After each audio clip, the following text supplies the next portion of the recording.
Hello, Avalanche fans, coming at you with our tail end of the back-to-back tonight with the Avalanche against the New York Islanders. Last night was a tough pill to swallow with the Avs falling short to the New Jersey Devils 0-1 as the Avs' first time being shut out so far this season, as we'll be looking to come out with at least one win and split the third back-to-back of the 2022-2023 season. Let's go ahead and take a quick dive into things. It looks like Nichushkin's still expected to be out, so the Avs are going to have a big hole to cover since we haven't got a lot of production from anywhere else except for that top line. And right now, that top line is looking really heavy with Arturi Lehkonen, Nathan MacKinnon, and Mikko Rantanen set the kind of just forward that line. Sure, with Coach Bednar being the blender that he tends to be during the game, those will get mixed up a little bit. But that is going to probably be your top line. And that leaves the other three lines a little bit lacking. That second line still being centered by Alex Newhook, and then Evan Rodrigues and Martin Kautz up on that line in Nichushkin's absence.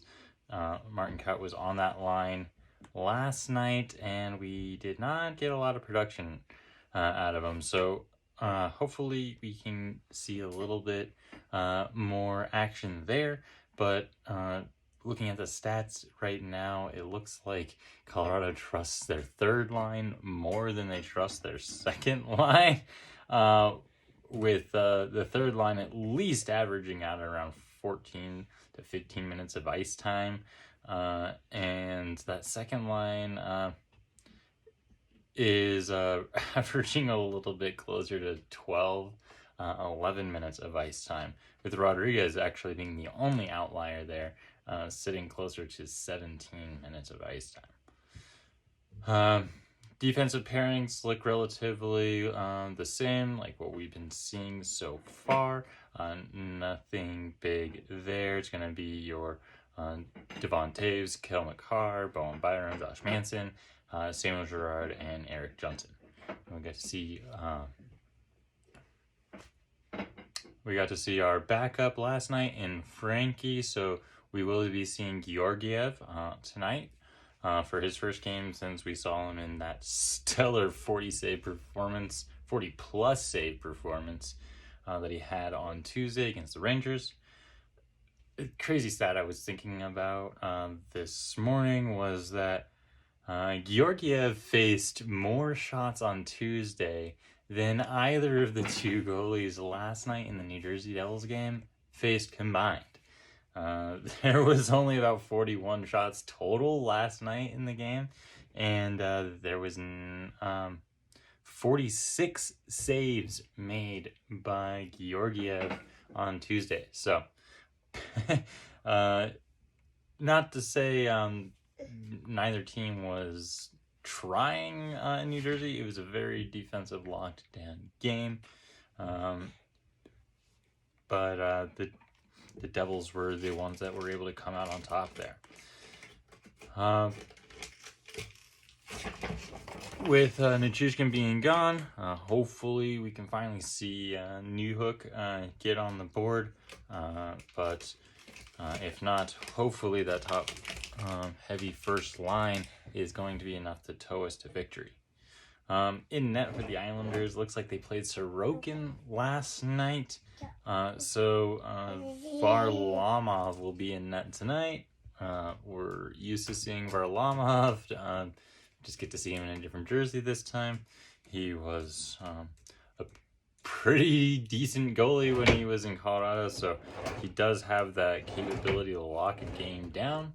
But the Avalanche are also pretty familiar with Varlamov, so I think they should be able to put a few pucks past him tonight and get the W, especially since the Islanders also had to play last night. Neither team is going into this game fully rested, which I think is a fair trade. Usually on these back-to-backs, you get one team that's fully rested and one that's not, and the team that's not tends to just kind of get dummied. So I do like that both teams are playing on that second leg tonight. Avs still stay in first place on their power play despite getting completely shut out on 4 attempts last night. They did drop to 38.5% on the power play, but that still puts them in first place.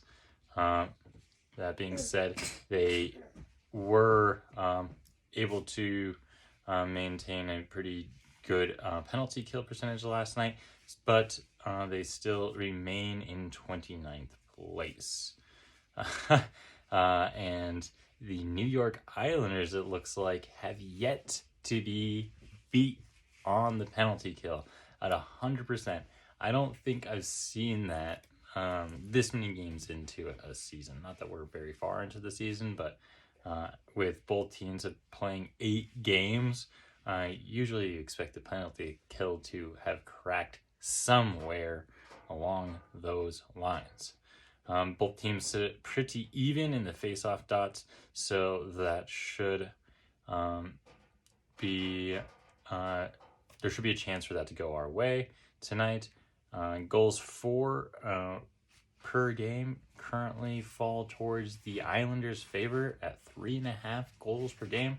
Getting shut out last night brought the Avs down to a 3 goals per game average. And the Avs also have a slightly higher goals against. So this is going to be another very, very close, grimy game. Puck drop is at 5:30 Mountain Time, and we're at UBS Arena. We will see you then. Let's go Avs. And I guess before we get out of here, I'm wearing a Canadiens jersey because it's my WA jersey. And I don't have an Avs one for him yet. But we'll see you guys after the first period.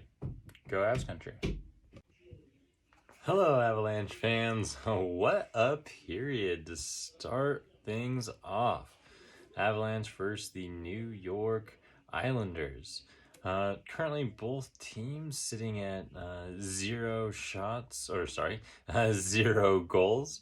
But there have been 21 shots on net, so one period and already half the shots on net from last night's game. So a little bit more excitement.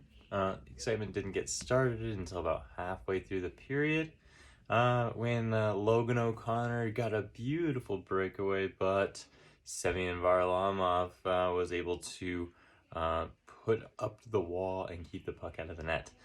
There have been a couple nice chances the Islanders' way as well, but the Avs have been able to obviously keep the score at 0.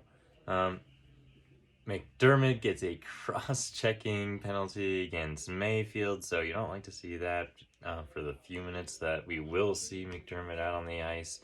But the Avs were able to kill the penalty, so that's great. And then they were able to draw a cross-checking penalty of their own late in the first period, so they will start the second period with about a minute and a half remaining on their power play. Currently, Avs sitting at 69% on their face-off percentage, which looks great. But they are being out-hit quite significantly by the New York Islanders, 7-12. We did see a little bit of a shakeup in the line combinations. Evan Rodrigues gets the promotion to the first line tonight, so he was out there with Nathan McKinnon and Mikko Rantanen. And the second line also got a big shakeup with Alex Newhook getting bumped down to the third line. I don't think his 2C tryout is over. I think he's just getting moved down to the third line so that way he can skate with third liners and fourth liners opponents more often, which he can dummy and maybe build some of that confidence and then come back to the second line. So that being said, second line tonight is Lecky, Comfort and Logan O'Connor, and the third line is Cogliano, Newhook, and Dryden Hunt. Then you have Maltsev, McDonald, and Kaut out on the fourth line, and that is inaccurate. That is not McDonald, that is McDermott. Not so happy about that fourth line. I don't trust that fourth line too much at all. But so far, they have at least managed to not get the Avs in too much trouble. Deserved a win-o-meter has it very close. Avs sitting at 51% probability to win, and Islanders are at a 48% probability to win at the moment. So pretty locked up there. Shots on net look like they're largely coming from the slot area, so you do like to see that we are able to get shots breaking through that high danger area. Hopefully we can get one to break through soon, but it looks like the money puck does have the New York Islanders so far expected to score first. Right now they with high danger zone chances are at a 0.74, as we're sitting at 0.48. So we do got to step that up a little bit, but they are coming from the right area. What do we have to do to continue? I think we found our pace about halfway through the first period. If we can continue that pace moving into the second period and third period, I think we should be able to put this game away. But we're getting ready for puck drop now for that second period, so we'll check back in about 20 minutes. Hello, Avalanche fans. What a second period that was. Woo!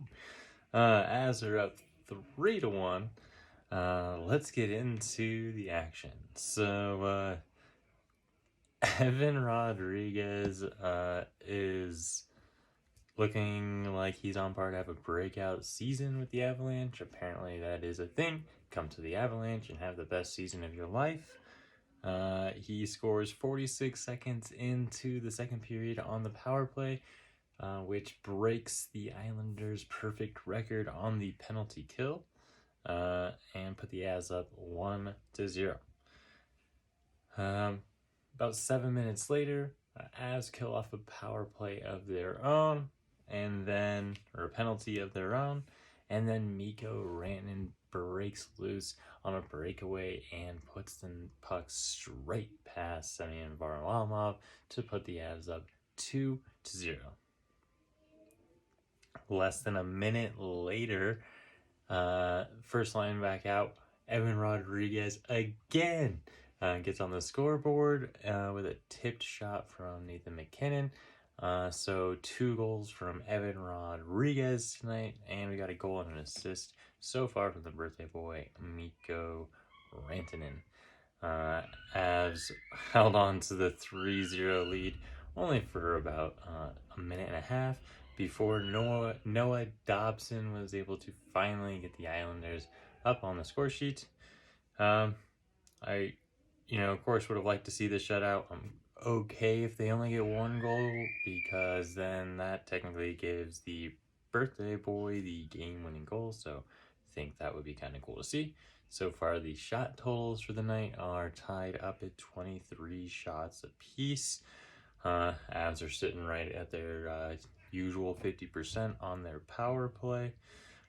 Face-offs have dropped off and are sitting at 50% apiece now. And Avs have stepped up the hits a little bit, but they are still getting out-hit 14-21. With the new scores on the board during the second period, it looks like Josh Bailey celebrating his 1,000th game with the Islanders is set to lose. The updated probability for the Avs to win is now 90.3%, with the Islanders sitting at a 9.6% chance of winning. Alexander Georgiev is having another absolutely stellar night tonight. He was expected so far to have probably about 2.2 goals against, and he's only allowed 1. So if he can keep that, he stays 1.26 above his expected, which would be a very great night for him.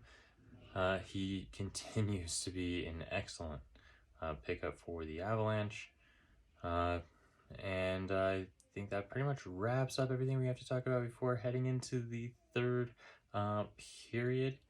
And looks like the Avs are looking to celebrate that W before taking a week off and heading to Finland. We'll check back after the game to do the final game review and celebrate that Avs victory. Let's go Avs. So, after a complete collapse in the third period, Avalanche lose 5-4 to the New York Islanders. So we get to sit on a loss for the next 5 or 6 days until the first Finland game against Columbus. That's going to taste yummy. Avs kind of fell flat in this third period. They end the night with 37 shots. So after having 23 in the first period, in the first 2 periods, not quite the booming final period you'd like to see, especially when the Islanders, who were also at 23 shots finishing the second, ended up at 45 shots for the night. So they got over 20 shots in that last period. No wonder they took the lead. They also end the night, Avs end the night with the face-off advantage at 57%, but was not enough to pull the win. Zach Parise was the one that got the Islanders started in the third period, just 3 minutes into the period. Avs then tried to hold on to the lead, but halfway through the lead, Scott Mayfield tied the game back up, and then it was Anthony Beauvillier who scored the go-ahead goal, and Brock Nelson, who scored the eventual game winner. When we were sitting at 3-4, Makar almost had a beautiful shot from the point, but his stick fucking exploded at the point, which ultimately gave Brock Nelson the breakaway and the unassisted goal on Georgiev. Alex Newhook did finally get on the scoreboard for the first time tonight. He does put one on the net with about 30 seconds to spare, making the score 5-4. But the Avs were not able to bring this one to overtime to get at least the loser point. So we are headed to Finland with dropping both of the games on our back-to-back, which is very strange or very different from last year. Last year, the Avs performed very well on back-to-back games. Despite losing tonight, the Georgiev still had a 90% save percent average, and the goals that he did let go, you honestly can't be too mad about. Not much else to say on that loss. I mean, the Avs had the win in their hands, and they completely dropped the ball. Next week, we should at least have Nichushkin back in the lineup, but we still have a long ways to go before the captain is back. And Nichushkin's just one guy, so we're going to have to figure out how to win games without him. I know he's been having a great season, but we got to figure out ways to get it done without him in the lineup if we're going to be a playoff team before our captain returns to us in January. But that wraps things up for tonight. Disappointing loss for the Avs. I really thought we were going to walk away splitting the back-to-backs. But here we are sitting lossless, or winless. Eagles won last night. Their game just got started tonight, so I'll be jumping in after putting this video up to see how that goes. It was good to see them pick up the win, though. Good to see Bleed getting on the scoreboard. And I think Keaton Middleton also got on the scoreboard for the Eagles last night, which I think was his first goal as an Eagle this year. That was good to see, especially because it was Nevada Day. So watching Henderson Silver Knights lose on Nevada Day was funny. Hopefully the Avs can serve them another loss tonight. But that's it until next week, and we will see you then. Go Avs.